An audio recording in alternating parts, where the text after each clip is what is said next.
Mga followers, mao na ninyong gihulat. Naanay nag-sponsor sa ato para ipa-shoes hunt mga goy no. Ayaw na mo pagdaduha, pag-share sa ato mga video o pag-follow. Siyempre, GD Shoe Shop Surigao, i-follow na siya goy.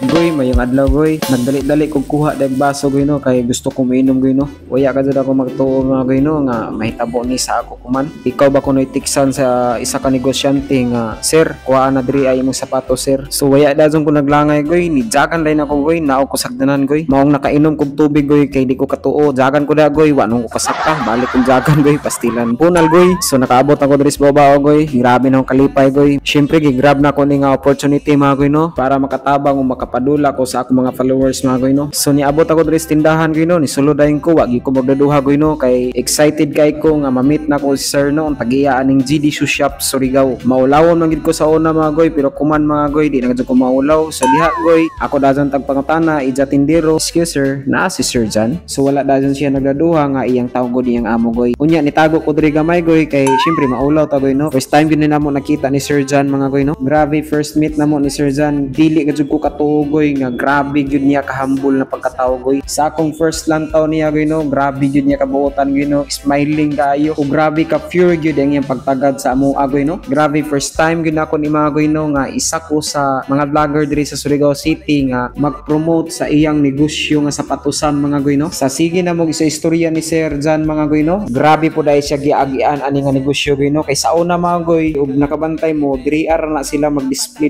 sa gawas mga goy no. Uwan init diha agi na sila mag-display goy. Kumuuwan ilalang tabunan usahay pangdakpon pag na sila da sidewalk mga goy no kay diha man sila mag-display sa atbang sa unisip. Kay kaning tindahan niya kuman goy tibihan man ni sa una diha sila sa gawas goy. Grabe lang kaagi mga goy no. Pero kuman goy gi-bless gyud sila sa Ginoo mga goy no. Sa ilang kalisod ug pagpaningkamot sa una goy nagbunga ra gyud goy no. Ug waya ko masayop goy naa sila'y unom ka branch aning GD Shoe Shop mga goy no. Diba nagbunga gyud mga goy no. Kung sa imong itanom mao man gyud imong anihon goy no. Unya grabe ka buotan og manggihinatagon po ni si Sir John gid mga goy no. Tanawa hatagan kini isa ka sapatos mga goy kani kay blessing man ni goy. Siyempre dawaton na to goy. Bunal goy. Bunal goy. Padayon bisan lisod walay klaro ang video.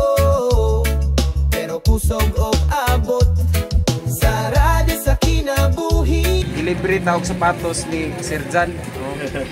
Amoy tag-iya sa GD Shoe Shop Surigao. So mao to mga goy no, lipay kay ko. Ikaw ba kunoy malibre og sapatos, di ba ka malipay? Yay! Og shout out po dai ko sa iyang sales boy mga goy no. Grabe ka buutan og grabe ka matinagdanon ug andam gyud mo alalay sa iyang mga customer mga goy no. Mao nang motuo ka jud ko sa ilang giingon nga kung buutan ang amo mga goy, buutan pod ang mga trabahante. Sir John, baka naman apply na lang ko diri magpa-sales boy na lang ko. Wow! Tatak GD Shoe Shop Surigao.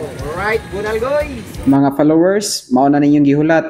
Naanay nag-sponsor sa ato para ipa-shoes hunt mga goy no.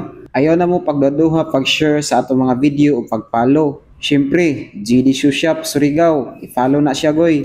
Kay mao na atong number 1 nga mechanics aron naghana sa sapatos goy. Salamat kayo sa inyong pagsalig Sir John. God bless and more customers. Tatak GD Shoe Shop Surigao.